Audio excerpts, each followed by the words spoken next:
Buenas tardes. Somos poquitos, pero bueno, vamos a alargar para hacer en honor al tiempo.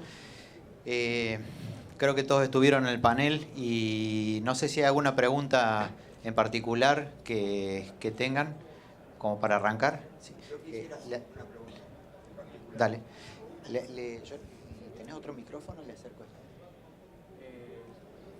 Pero te pregunto, ¿vos Sí, hacelo en voz alta, dale. ¿Me escuchan? Dale. Claro.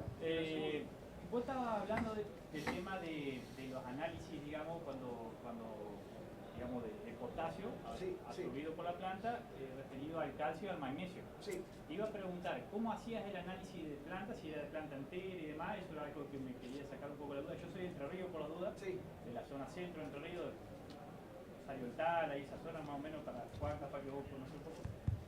Y también estamos laburando con el tema de meter ensayos y haciendo agricultura por ambiente, fertilizaciones por ambiente y todo eso. Y el tema del potasio también es algo que estamos empezando a estudiarlo, digamos. Y me quedé muy interesado con eso que vos mostrabas, porque no lo había visto anteriormente, esas relaciones para encontrar las deficiencias de potasio y cómo las veías en la planta, cuando el análisis de suelo no te lo mostraba. Entonces me quedé con esa duda, digamos, de cómo hacías ese análisis de planta para... Esto es así. No, yo estoy acostumbrado a trabajar en nutrición con una cantidad de gente de fertilidad que usa normalmente eso, pero ya tarde, post-mortem. ¿Qué quiere decir? Para saber lo que pasó. Hay una técnica que se llama DRIS que estudia eso, las relaciones entre los nutrientes. ¿No? No es eso no es así. Esto es otra cosa. Esto empezó así y cuando lo usamos, no lo usamos de rutina. Sí en los ensayos sí, obviamente. En las evaluaciones que quiere hacer la gente en franjas, ¿viste? Que hay gente que hace ese tipo de cosas, quiere saber. Bueno, pero sobre todo cuando aparecen problemas en ambientes que no están previstos. Cuando aparecen cosas no previstas. ¿Qué quiere decir? Como lo que mostré, lo último que mostré. Hay gente que tiene un valor de potasio en el suelo alto, que no fertilizó porque es un valor alto, y a la medida que el cultivo avanza, comienza a aparecer la sintomatología. Y empieza la duda. Y es muy común, no sé por qué diablo, aunque asesores a alguien que los productores picotean por todos lados. Hablan con todo el mundo, le preguntan a todo el mundo. Entonces, en vez de acotar el problema, hacen exactamente lo contrario. Vete en clínica, la clínica, que no tiene que hacer, y va sacando aquellas cosas que no pueden ser y te vas aproximando. ¿Sí? Cuando llegamos a esos casos, que ahora lo usamos de rutina, es el valor, si el valor es bajo, ¿sí? Y vos tenés una deficiencia de potasio, ¿sí? O visual, evidente. O tenés que empezar a descartar. O tenés un muestreo mal hecho. Descartemos si el muestreo está mal hecho. El laboratorio se puede equivocar. Si se puede descartar que el laboratorio se equivoca, tenés un dato fiel de que hay un nivel de potasio disponible elevado, pero hay deficiencia. ¿Qué hacemos? Vamos a la planta a ver las relaciones. Esas relaciones, con los cationes principales, con el calcio y el magnesio. ¿Sí? Porque hay mucha información por ahí. Pero además porque empezamos a generar nuestra propia información. Nosotros empezamos a generar la propia. Planta entera. Cortado. Hemos hecho raíz y no cambia nada eso. El diagnóstico no lo cambia. Planta entera y porcentaje, o sea, contenido total. Ninguna fracción en particular. Esos datos que ustedes vieron ahí, digo, seguramente la gente que vaya a trabajar fino en el tema, capaz que descubre fracciones que están muy más relacionadas con la... Porque eso se llama deficiencia inducida.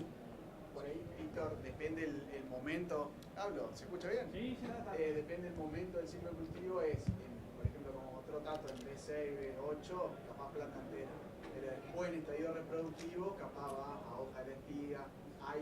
Realmente hay trabajos que te muestran qué parte de la planta muestrear en función del estadio. Ahora, en el caso del maíz, que normalmente el síntoma más, estamos hablando de B4 a B8, que podemos decir que donde está, ahí podemos hacer planta entera. Eso nos pasó en un caso, ahí en Entre Ríos, en la zona de Villabuena y Villa Elisa, ambos, que con análisis de suelo, lo que mostró Tato es, con análisis de suelo, tenía que tener respuesta. Pero hacían pastura, pasaban rastrón, sembraban maíz.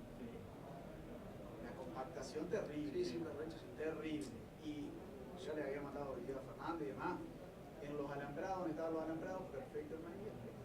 Todo el lote. Lo que llama la atención es que si es una sintomatología, lo que nos esperamos nosotros es que sea por manchones, que no sea todo el lote. Esto medio que era general, excepto la agua. Sí, en lugares puntuales. Pero era bien compactación. Eso fue en la campaña pasada, viste que había cortado el seco, el arranque, ahí en B6, B7, ahí, nada, están B8 y tal. Martín, ¿vos querés agregar? Yo quería hacer un comentario sobre lo que es la sintomatología. Cuando uno observa una sintomatología en la planta, es el último recurso de toda la planta para poder crecer sin que vos te dieras cuenta, o sea que llegás recontra tarde en lo que es diagnóstico, si uno valida ver el síntoma y a la vez hacer análisis. Eso ya no se murió, pero ese órgano sí se murió, porque el cultivo está removilizando potasio para mantener activas las partes más sensibles, que son las más expuestas a la fotosíntesis. Y que nosotros hemos llegado a encontrar las mismas sintomatologías en la pampa, con valores de 1000 partes por millón de potasio. ¿Por qué? Porque la desincronía entre la tasa de crecimiento y la capacidad de transpiración hace que se generen síntomas transitorios, como decía Juan, en distintos estadios, distintos órganos, distintos momentos. No es para desesperarse, todo lo que es indicador de planta lo usamos principalmente para validar y descartar si la causa es abastecimiento o limitación. Limitación es por compactación. Ese lote, le pasás una labranza, mejorás porosidad, le haces una pastura y el nivel de indicador de potasio del suelo se va expresando. Al revés, lo mismo. Si yo tenía un nivel dudoso, al mejorar el crecimiento del cultivo, voy a atenuar la deficiencia. Pero cuando vemos indicadores en planta, llegamos tardísimo. Sí nos da pista. Si llegó mucho calcio, mucho magnesio, poco potasio, póngale la firma y lo que falló ahí fue un momento de transpiración. Entonces, ¿cómo pasa eso? Porque estuvo compactado, porque tuve raíces que no accedieron en tiempo y forma al punto que tenía que crecer y tuve forzosamente que removilizar y romper estructuras de la planta para seguir viviendo. Esa complejidad es lo que a nosotros, como dice Tato, si escuchamos a todos, nos vamos a todos los bordes. Y empezamos a descartar, semilla blanco y negro. Voy a decir una cosa ahí con el tema de la... Porque hay gente que arma empresas sobre base que no sin fundamentos sólidos. Arman empresas, fabrican productos y venden cosas que la gente compra porque le venden, no porque precise. No estamos de acuerdo. Y he visto desarrollar cosas muy importantes sobre diagnóstico temprano en base a hoja que no tiene sentido. Ahora, cuando vos tenés un problema, pero lo estás viendo, la planta te dice que efectivamente tenés un problema y que lo otro está bien. Pero ahí empezó el problema. Es diagnóstico. Y después cuando te preguntan, ¿y qué hacemos ahí? Ahí quiero ver los dolores. Tenemos un problema de... Si es muy temprano, Mónica Barbazán está haciendo unos trabajos a ver de cuánto perdimos y si todavía hay algo de lo que se llama recupero.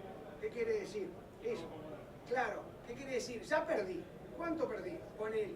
Perdí del 100% de la respuesta un 30%. Si es muy temprano. Pero me queda 70%. Si no hago nada, capaz que me entierro de cabeza. Aquí está con ganas de hablar, ahora se lo voy a decir para un poquito más. Aguantá, pichín. Es así.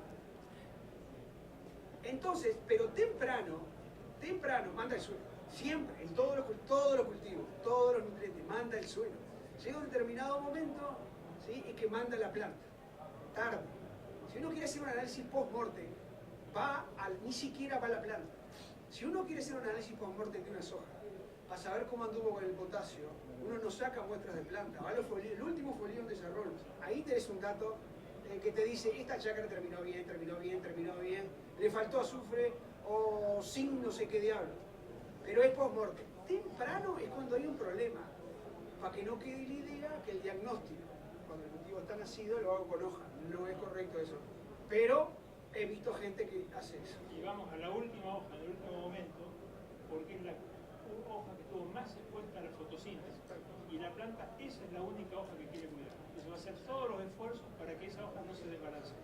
Si ahí encontramos problemas, estuvimos pasando la mano por encima.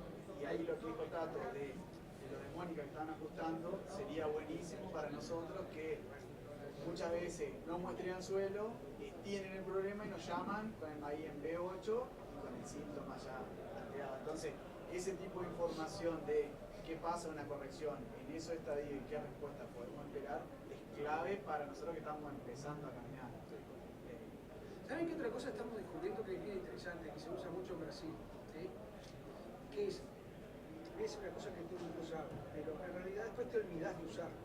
Nos olvidamos de tanta cosa de usar porque no tenemos problema. Cuando estamos sanitos, nos olvidamos una cantidad de cosas. Cuando estamos enfermos, agarramos las cosas grandes y las que te permiten ser preciso, ¿sí? Las dejamos de lado. ¿Qué es lo que está pasando? Porque Uruguay está entrando en la era de la caída de pH y pH SASI, tener ya pH SASI. ¿Qué quiere decir? Van a afectar los cultivos. Entonces, el primer escalón, ¿sí? Es baja notablemente la eficiencia de uso del fósforo en el potasio. El primer escalón. Entonces, ¿qué quiere decir? Un agrónomo con un dato de potasio en suelo, ¿sí? Sin un dato de pH al lado, seguramente va a dosificar más. Va a dosificar, que el pasto posterior al diagnóstico. Que alguien dice, ambiente deficiente, no, suficiente. Seguro, 80 partes por millón, es seguro que es deficiente. ¿Cuál va a ser la respuesta? No tengo ni idea. Si los agrónomos tuviéramos idea de eso, no trabajábamos agrónomos, ¿no? Hacíamos otra, claro, hacíamos otra cosa. Pero hay que dosificar. Y la dosificación, la antigua, la que venía mucho con el enfoque del suelo, es cuánto tengo que agregar de potasio para levantar el fósforo en el suelo. ¿Cuánto fósforo o potasio tenéis que agregar para sacar el cultivo de la deficiencia? ¿Cuánto? Y precisamos modelos. Entonces, el mismo análisis de potasio bajo, ¿sí? Con un pH de 5,2 o con un pH de 6,2, para que quede fácil el ejemplo, significan 2 diagnósticos y 2 recomendaciones diferentes. En fósforo voy a hacer un comentario porque estuvimos trabajando junto con Martín Díaz ahorita. Vos cuando tenés carbonato de calcio, está bárbaro el diagnóstico. ¿Y la solución? ¿Qué hacemos ahí? Que el fósforo vuela y atrapa el fósforo, ni llega, ¿o no? ¿Verdad? O sea, por eso es, si el que no muestrea no tiene idea de dónde está parado. Ahora, después que muestreaste, ustedes no escuchan eso mucho en la agricultura por ambiente y de precisión, y la famosa prescripción que anda por todos lados. Y cuando agarraba el flaco, a ver, decime, vení para acá. A ver, decime cómo es que haces vos la prescripción, que en inglés es receta, o sea, ¿cómo dosificás? Decime, ahí se desarman todos los gurús de la agricultura por ambiente. La mayoría que yo conozco. Porque entramos en, ¿de dónde sacaste eso? ¿Con qué fundamento? ¿Estás seguro que se entiende? Así que quiere decir que lo que mostramos acá es una partecita. Yo no mostré el modelo de dosis de potasio, que es para la próxima que nos van a invitar. Y ahí, habría que hacerlo semestral. linkeando un poco con lo que dice Tato, yo mostré potasio por ambiente, que marcaba bastante bien potasio y ambiente. Si lo llevas a término económico, esa zona de baja productividad, muestreas fósforo, están bien de fósforo. Están en 25, 30 partes por millón. Sí, porque fuiste acumulando. Porque vos fuiste acumulando. Entonces, acumulando por balance positivo. Entonces, el productor, el gasto que va a tener en ese ambiente va a ser el mismo. Porque lo que no gaste en fósforo, porque va a poner una dosis arrancadora de efecto primer, va a ser lo mismo porque ya tenés que sumar el efecto arrancador del fósforo más el potasio.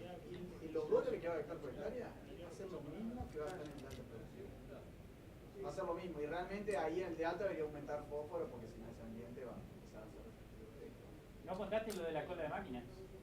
Dijiste que le iba a decir acá. Porque es una cosa tan simple como, si tú tenés una gramínea... ¿Temperatura? No. ¿No? No, es mucho más simple. ¿Más simple? Sí, muy simple. Bueno, nosotros nos costó un poquito darnos cuenta. Ahora repetimos, parece Y que jugáramos el taquito, no. Y vos que trabajás en Tambo, lo que va a decir es va a ser clave. Agarrar las gramíneas, saquemos las hojas de ahí, agarrar las gramíneas. Claro. Las gramíneas, la mayoría del potasio se queda en la paja, sale muy poco grano. ¿Por qué? Definición fundamental. Tiene poca proteína. Si tiene poca proteína, siempre va a haber poco potasio en el grano. Cualquier cosa que agarren en el mundo. Tiene poca proteína en el grano, va a tener poco potasio. Porque si tiene que llevar mucho nitrógeno para fabricar proteína, precisa el burrito de carga, que es el potasio. O sea, va a tener mucho potasio en el grano. Hay un circuito ahí del tribuato que es que muestra eso. Pero por definición, las gramíneas, el grueso del potasio, ¿dónde está? En la paja. ¿Sí? Por eso que los tambos tienen un problema multiplicado, por 2 o por 3. ¿Qué es lo que pasa cuando vos tenés un ambiente al límite? Al límite. Las gramíneas muestran menos la deficiencia, sobre todo el sorgo. El sorgo, a diferencia del maíz, vos ves un maíz hecho pomada por la deficiencia, y hablo así en fardo porque se entienda fácil, ¿no? Porque de esta forma los estudiantes ahora entienden fácil, ¿sí? Cuando vos le decís un maíz hecho pomada acá, entienden fácil, ¿no? Y por eso un sorbo al lado y no te muestra la deficiencia. No te muestra la deficiencia. Es increíble. O sea, y hay cultivos que son así. Vos cosechás un rastrojo que es chácara, ¿verdad? Un sorbo aceptable. Aceptable. Nadie sabía si se perdieron 2.000 kilos por deficiencia. Pero cuando le sembramos la soja arriba, en esa época que Uruguay empezaba la soja como loca, 2005, 2004, 2005, el productor tenía una cosechadora vieja que no tenía picador de paja. Tenía un desparramador de paja de esas con látigo, la de 3 puntas. Entonces quedaba muy mal distribuido. Y quedaba una cierta gavilla. ¿Dónde va a estar el 80% del potasio absorbido de la chacra del cultivo anterior? En la paja. Y una vez que el cultivo se muere, el potasio no forma estructuras orgánicas. El potasio, claro, se cae como la pintura. Es el único, ¿verdad que sí? Hay unos trabajos americanos que son espectaculares, hasta que no llueve el potasio está en la paja. Por eso hay que mostrar ahora, ¿no? Es muy probable que haya... Ya que estás hablando de muestrear, cuando parte de mi tesis hace 30 años, estuve midiendo cómo era la distribución de nutrientes, fósforo, potasio, principalmente, surco, entre surcos, cada 2 centímetros en condiciones de maíz, después de la cosecha, inmediatamente, y después de la cosecha, antes de la siembra del cultivo siguiente, siembra directa. El potasio se acumula sobre el surco de siembra. Se cae como la pintura, es decir, se forma la estructura de la planta, se va al grano, no se lleva el potasio, se lava el potasio y el núcleo, que es del surco del cultivo anterior, es un nivel de potasio entre 10 y 50 veces mayor que el entresurco. Eso hace que muchas veces el muestreo, ¿por qué insistimos tanto? No muestreen donde hay un surco. Y porque si uno muestrea el surco se engaña. Una muestrita de esas está distorsionando el entresurco, que es donde va a predominar el cultivo creciente. Y acá no es cola de macro, no es la línea del cultivo anterior que quedó en pie. Entonces, eso lleva también a la complejidad del diagnóstico, porque muchos de los campos tuyos, la manchita esa roja, un campo que yo conozco bien, el tema es cómo muestreamos, porque cuando vamos a muestrear y invocamos 2 o 3 lotes, 2 o 3 puntos en el entresurco, el nivel promedio sube. Pero la realidad que frente al cultivo es el entresurco. ¿Sí? Siempre le preguntamos a los estudiantes de agronomía, a los de cuarto, sobre todo a los de quinto, que son los cursos donde participan ya los enfocados en la agricultura. Tenés un rastrojo de trigo que vas a mostrear para un maíz de segunda, la soja de segunda. O tenés un rastrojo de maíz del invierno anterior sembrado a 52 centímetros. Ahora decime cómo va a mostrear. ¿Cómo va a mostrear? ¿Cómo vas a pegar? ¿Cuántas veces vas a colocar el calador arriba de la fila y en la entrefila? Para un cultivo de invierno es 50-50. Uno arriba y uno en la entrefila. Y dependiendo de lo que hayan hecho y dependiendo de la productividad, puede ser que sea 50-50 o 1 y 2 en la entrefila, corredito. Porque puede pasar, según el nivel de fósforo del agregado, que te pase lo contrario. Que tengas mucho potasio y poco fósforo. ¿No? Entonces, si muestreas mal, el análisis conjunto te puede dar caramelos. Pero todo eso, al final, está metido dentro de la buena agronomía. Que al final, yo voy a decir una cosa que me parece que es lo fundamental, que vamos a tratar esto como si fuéramos enfermos y que siempre queremos muy buenos doctores, ¿no? Porque nadie quiere ni sentirse mal ni morirse, ¿no? Entonces, alguien debería pensar que un agrónomo, realmente un buen agrónomo, debería ser el equivalente a un muy buen médico. Entonces, si estamos hablando de la nutrición, en general de la nutrición, al final, ¿qué es lo que quiere? Lo que quiere todo el mundo. Cultivos que crezcan nutridos, bien nutridos, sin gastar plata en cuento. Y sin generar una cantidad de externalidades. Desde las económicas, el impacto ambiental y otras que están apareciendo por ahí. ¿Cómo se hace eso? ¿Cómo se hace un buen romance? Es, decime en qué situación estoy, ¿sí? Con qué información tenés para hacer un diagnóstico y después el remedio a la dosis correcta. El remedio equivocado es un problema. El remedio correcto a la dosis equivocada es también un problema. Una pastilla es una pastilla y un supositorio no va por boca, para que se entienda. Y la gente al final, después se olvida de todo eso. Entonces cuando aparecen cosas complejas, como el potasio, porque es complejo el potasio, y algunas cosas que sabíamos hace 30 años atrás las tenemos que cambiar. Yo qué sé, yo me formé dice el potasio va a toda la siembra, si no encaja la siembra ya perdí. Está cambiando.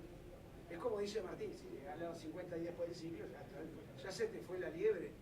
Pero cuando aparece un problema joven, ahí tenemos que parar, porque el problema es cómo... Una pregunta que se hizo el año pasado, dramática, porque aparecieron deficiencias de potasio inducida por todos lados, hasta acá en la Argentina, ¿no? Me llamaban a mierda. ¿Sí? Yo decía, es altamente probable, ¿sí?, que tengas un problema, pero puede ser que tengas un valor bueno, que tengas una sequía impresionante. Si no hay agua, no hay absorción de potasio, las raíces ni llegan ahí. Podría llegar a pasar que si llueve, ¿no?, se vaya la deficiencia. ¿Dónde lo resolvíamos fácil viendo ahí? En los maíces regados. Porque hasta determinado momento son de secano. Y a partir de determinado momento los pasás a regar.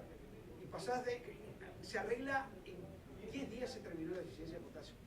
Pero, y en secano, ¿quién sabe lo que va a pasar? Entonces, el año pasado llegamos a la disyuntiva que nadie tenía claro qué hacer. Era, el nivel de potasio en el suelo no estaba mal, en planta estaba mal. O sea, a la planta no le estaba llegando potasio. Seguro que teníamos un problema de potasio. Entonces la gente preguntaba, ¿y ahora qué hago? ¿Y ahora qué hago? ¿Qué hago? Y el tema era que si no te llovía, se iba a incorporar tarde. Porque, Sí. O sea, y pasó acá también se veía, en la charla también se veía. La gente dice, cloruro de potasio es una sal, aparece muy rápido. Hay agua, después se absorbe por suelo, tiene que haber agua por las raíces. La gente, pila de gente allá inventando con el TCK, bendito TCK, que es sulfato de potasio. Es líquido, está todo bárbaro, no es un foliar, va al suelo, va con la misma lógica que el otro. No lo ves, pero está agua para que se incorpore. Sí, igual. Yo para seguir con las preguntas, sí, porque por ahí vamos a terminar hablando solo de potasio. Bueno, yo quiero hacer una pregunta un poco diferente a lo que estamos hablando, pero que tiene que ver con la nutrición de los cultivos. Y me quiero enfocar un poco en lo que son los fertilizantes biológicos. A ver, bueno, para Martín quizá, ¿no? Es mañana. ¿Cuál es un poco el escenario actual de lo que tiene que ver con los fertilizantes biológicos? Mañana va a haber un panel específico sobre eso, pero me puedo ¿Por qué no adelantar? te pones el micrófono, por favor? Porque yo no escucho bien. Está. Ahora, bueno, mañana vamos a tener un panel específico del tema de fertilizantes biológicos. Es una categoría de productos que tiene un desarrollo a partir de procesos naturales que hacen más eficiente la incorporación de los nutrientes.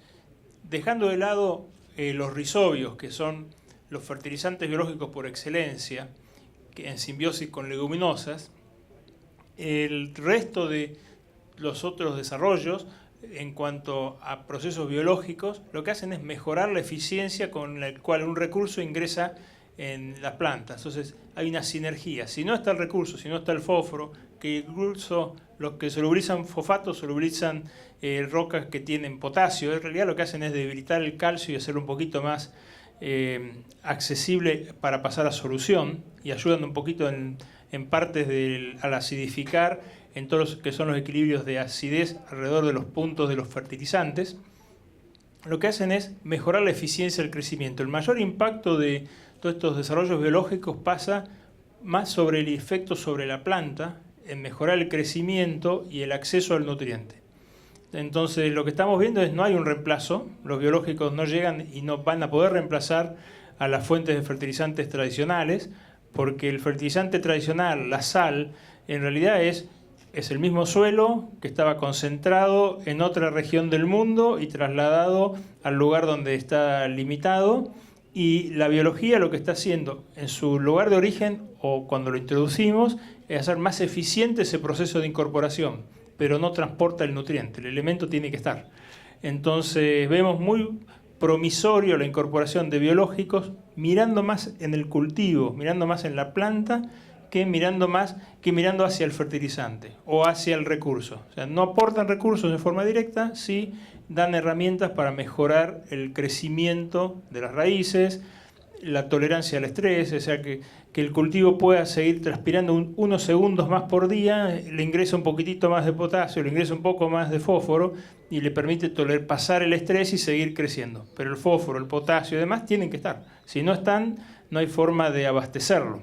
en la estructura de la planta, por más que cambiemos la formulación del elemento, en su composición, la composición de la proteína tiene una cantidad definida de nitrógeno, de fósforo, de potasio para lograr formarse.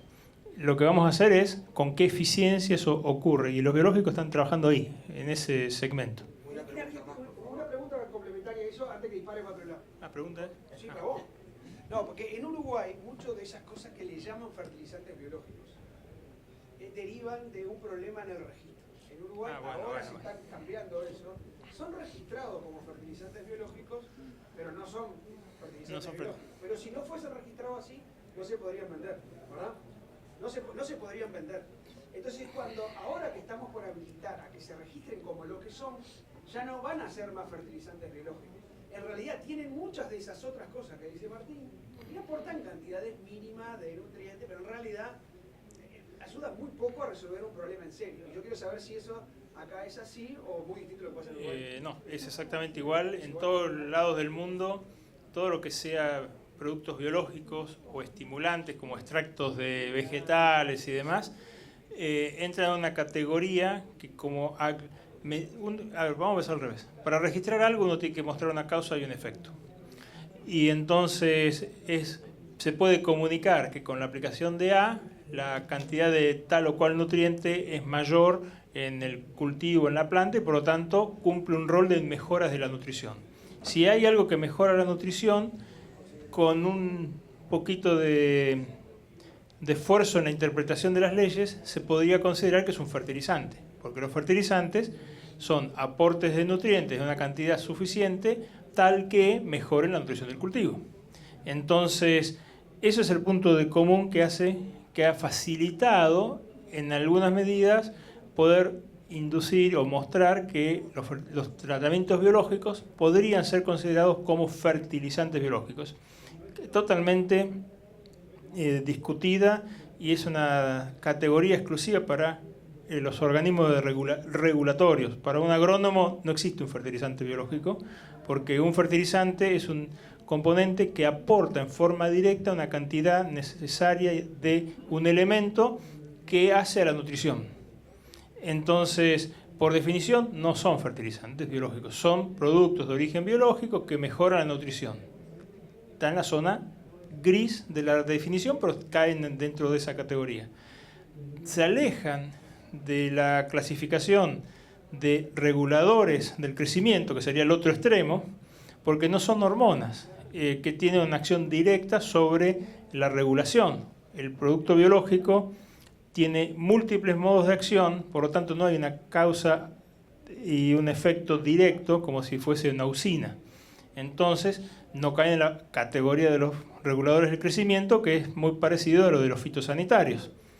Como queda en la zona intermedia, hacen pero no hacen, y hacen como pero hacen lo hacen de otra forma, está la categoría de bioestimulantes o estimulantes en general, que son los productos biológicos que ayudan a la nutrición, pero que no contienen nutrientes en cantidad suficiente para justificar nutrición.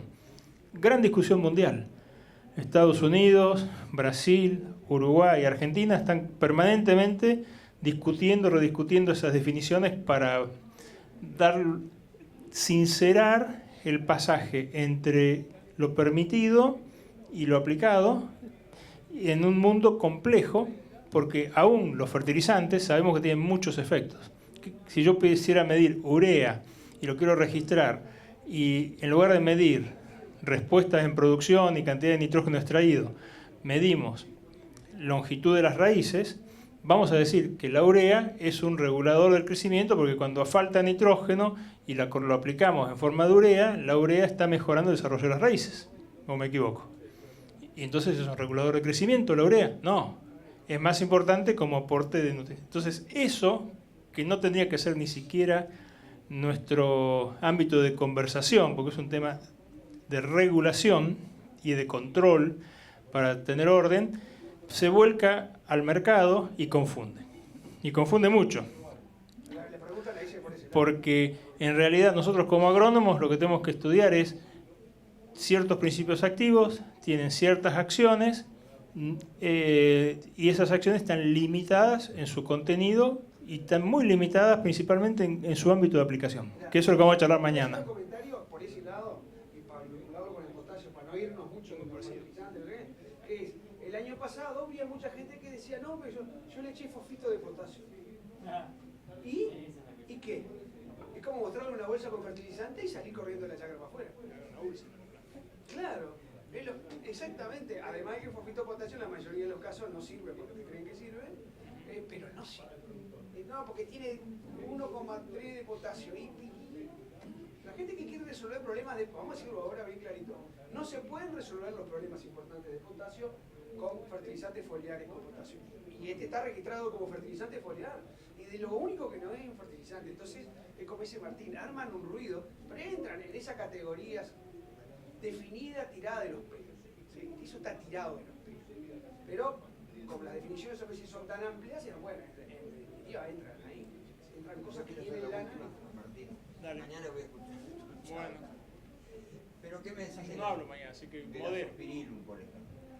Bueno, Azospirillum es un microorganismo que encontramos en los suelos que tiene acción de mejora de crecimiento. No aporta nutrientes, sino lo que hace es, le da muchas instrucciones a la rizósfera.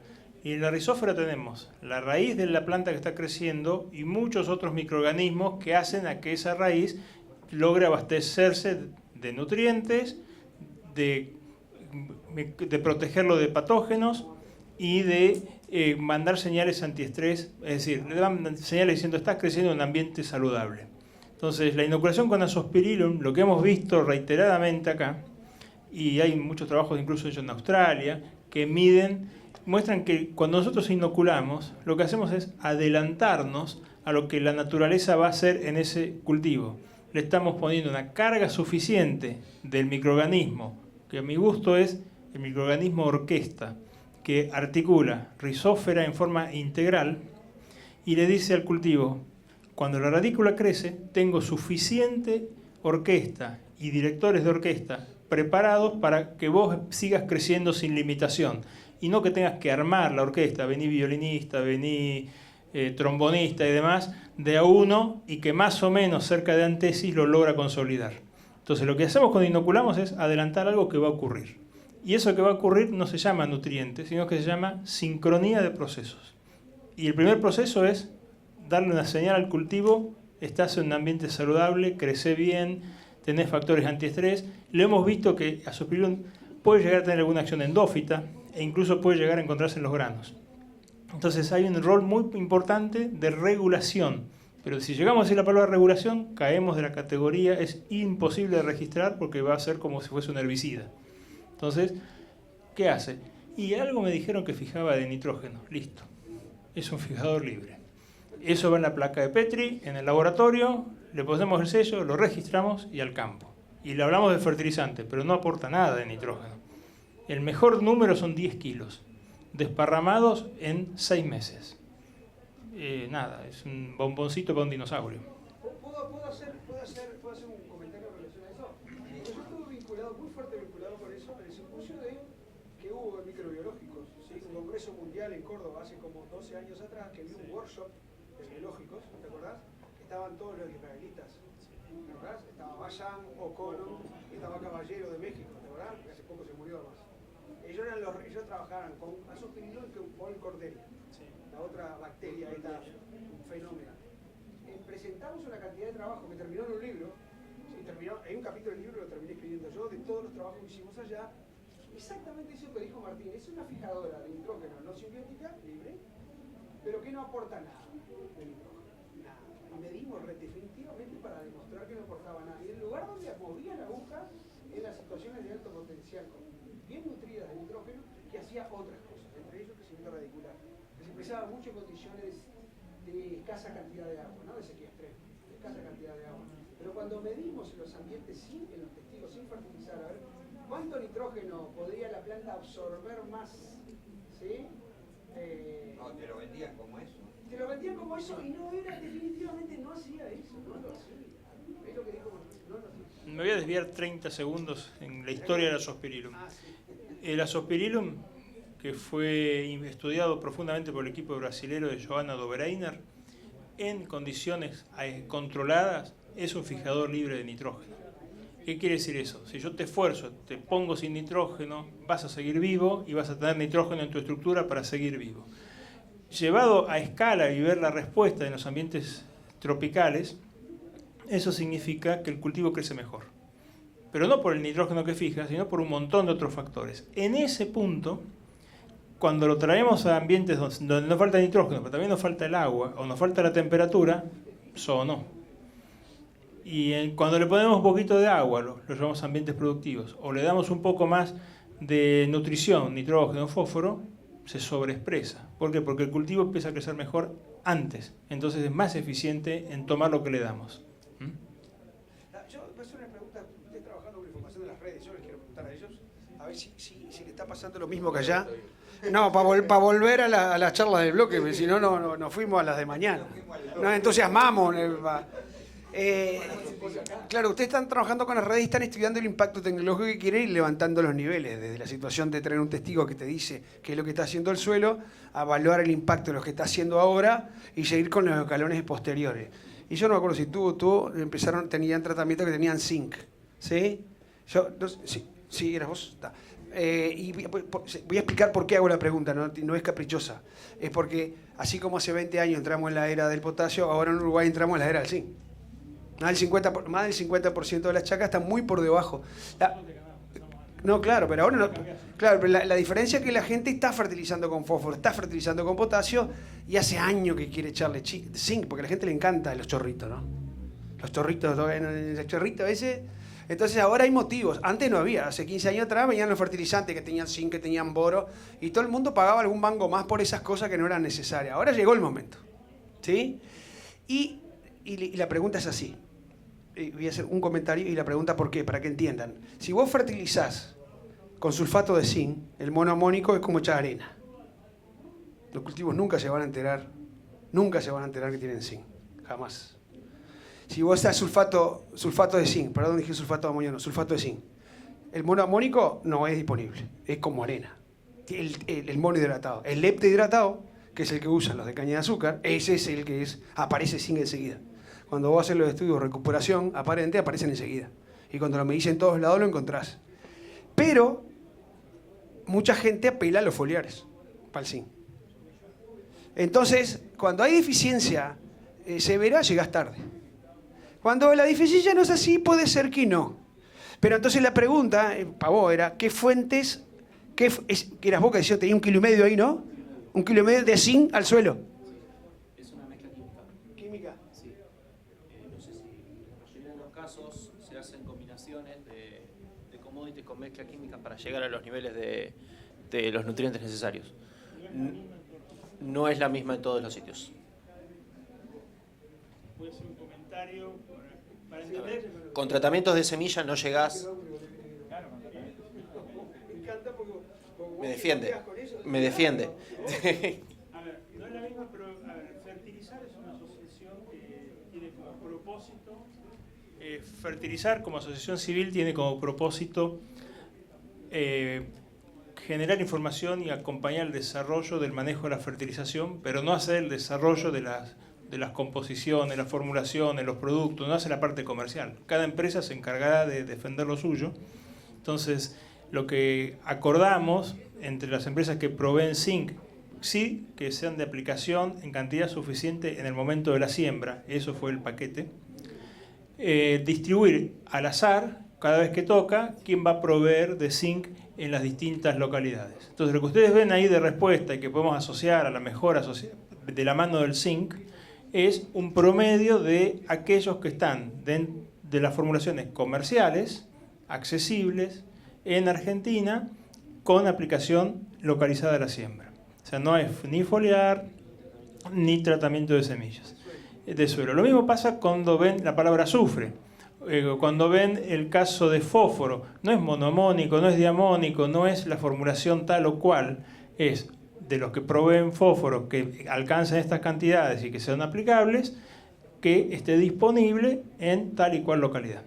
Para poder promediar, si no tenemos un riesgo de hacer el desarrollo individual y cuando empezó a fertilizar, yo empecé en el 2000 con esto, eran 6 empresas, era bastante manejable.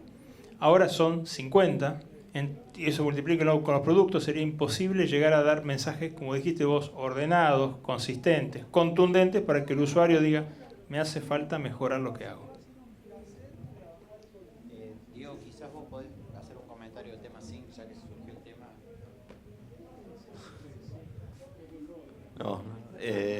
No, porque primero, esta base de datos no tenía ningún tratamiento con Zinc.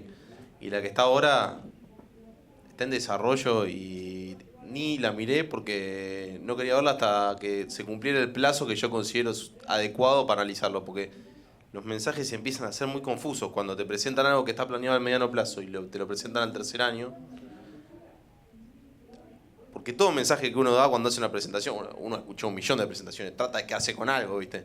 Entonces, ni me metí todavía, así que honestamente prefiero no hablar porque, digamos, no está. Lo que sí hay es deficiencia de zinc en esa región a escala, y digamos, a escala en cuanto al nivel de deficiencia y a la magnitud en cuanto al espacio. Cuando hablas de deficiencia por análisis de suelo. Deficiencia por análisis de suelo visual. Yo creo que no tan vistas, pero por una falta de capacidad de diagnóstico, porque nunca antes había tenido una deficiencia así. Entonces, hasta que no llaman a un especialista en eso particular, digamos, en los grupos de WhatsApp, ¿qué es esto?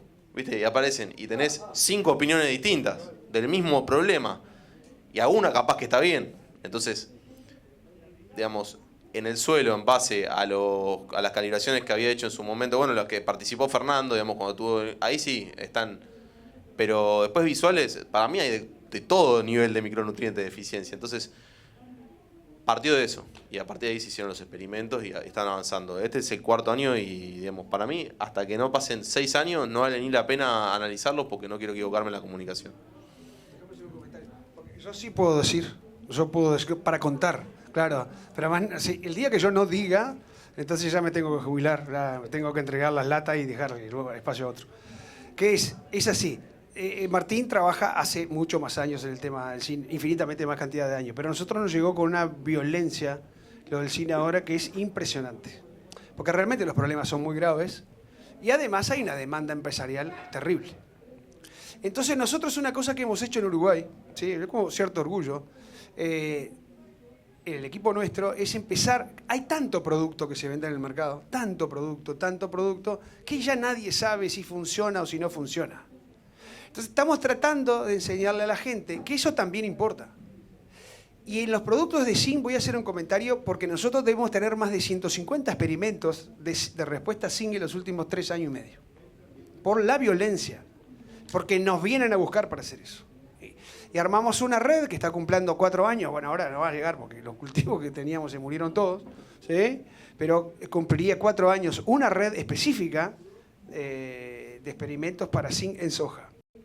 Entonces, de lo que ha llegado es que es en el nutriente que yo he visto más diferencias entre las fuentes. Más diferencias, pero enormes. Enormes diferencias. No solamente en las sólidas, sino en las foliares. Entonces, una cosa que uno puede decir, porque puede meter un ruido en una red, un ruido bien importante, es que el efecto de las fuentes a veces es más importante que el de la dosis. ¿Qué quiere decir? Vos podés resolver, capaz, un problema de zinc a una dosis baja con algunas fuentes. Y con otras fuentes te va a equivocar como de aquí a Montevideo, ¿sí? O de aquí al Uruguay. Entonces, está bien lo que dijo Martín, de que la asociación no puede tirar para allá o tirar para acá. Pero uno debería tener en algún otro lado un screening, sobre todo para saber qué no usar. ¿Qué no usar? Entonces, comentario, sulfato de zinc monohidratado, no uses porque es como tirar arena. Definitivamente no funciona. Inclusive, con trabajos para ver si, porque hay mucha gente que dice, che, están bajando los niveles de zinc. ¿Tenemos alguna fuente que yo pueda empezar a usar para tener un balance muy positivo y volver de vuelta? No, está complicadísimo. Con enmiendas tipo la bosta de los cerdos y de los feedlots y de los tambos, haces un escándalo levantando el potasio. Pero tenés que usar volúmenes muy grandes. Volúmenes muy grandes. Si los usás, Realmente los niveles de zinc, porque la cantidad de zinc que hay en la bosta de los cerdos, en la bosta de las vacas, son increíbles. Increíbles, increíbles.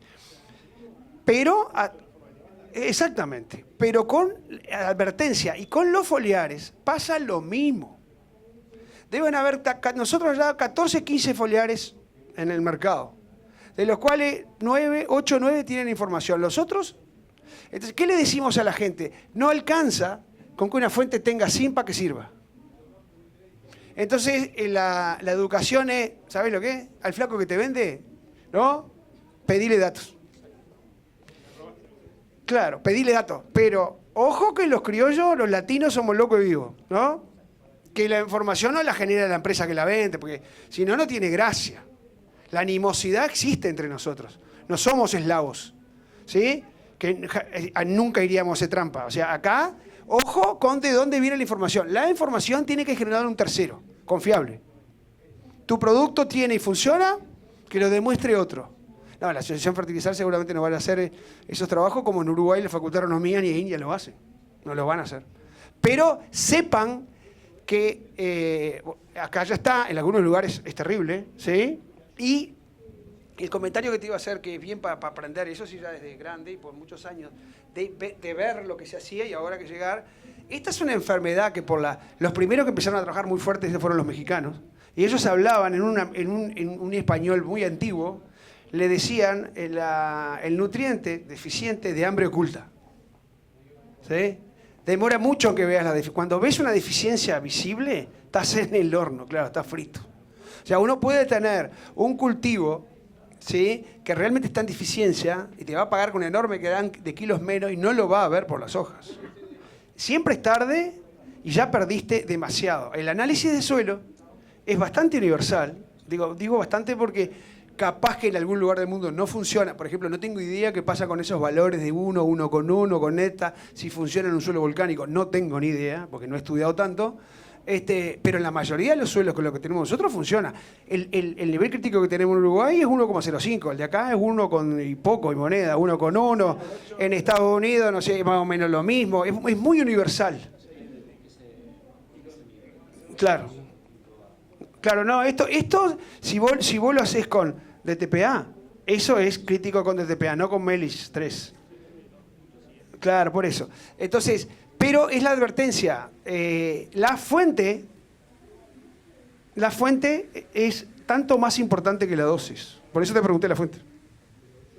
En lo que hace a zinc, el nivel de reducción extractable en el suelo, cuando empieza a acelerarse, se acelera y es masivo. En Argentina, en pocos años, la tasa de pérdida de ese valor, si vemos los mapas de Hernán Sáenz Rosas, es mucho mayor que la pendiente de pérdida de fósforo. Es decir, una vez que se prende la llama, eso se desparrama muy rápido porque está asociado exclusivamente a extracción y a desbalances. Entonces, el valor crítico está bien y en los suelos volcánicos funciona con el mismo rango, porque la Pampa tiene suelos que tienen de origen volcánico, tenemos muchos aluminios y hierros amorfos y el nivel crítico sigue estando en ese rango. Y empezamos a jugar que la deficiencia por niveles de extracción es lo mismo que potasio. Nos marca ambientes con o sin suficiencia. Después el paso siguiente es la información sobre el fertilizante con el cual yo voy a hacer la corrección. Por eso fertilizar frena acá. No vamos a avanzar en cómo tiene que ser ese fertilizante. Por eso es trabajo de cada uno que lo desarrolle, porque cada uno conoce cómo lo va a estar manejando y coincido con vos en cuanto a la búsqueda de datos, pero no la búsqueda de datos del funcionamiento extemporáneo, porque ahí sí influye el ambiente. Yo necesito información local. ¿Con qué frecuencia, cuando uso tal o cual fertilizante, mejoro el comportamiento? Por ejemplo, el caso del grupo CREA América, que hizo un cambio y empezó a aumentar la proporción de lotes que usan fuentes de fósforo con zinc y se simplifica en 2 o 3 proveedores y eso hace un salto de un 5% de producción. Estadístico, medido, no serán los 48.000 casos que hoy vimos de la base de Estados Unidos, pero sí, en los últimos 3 años, sobre unos 1.800 casos, lo que tenemos son 5% de mejora por solo usar 3 fuentes de 3 fuentes comerciales que tienen fósforo y zinc a la siembra con respecto al que no lo usa. Y ya eso ya es muy potente. Exacto. Pero no es, sabemos que el zinc está haciendo falta y que hay que empezar a trabajar sobre la formulación o la fuente disponible para la aplicación. No, ya estamos. La idea era estar 1 hora, así que yo les agradezco a todos por el tiempo. Vamos a estar dando vueltas. Que se van a quedar mañana, así que ustedes lo pueden consultar ahí.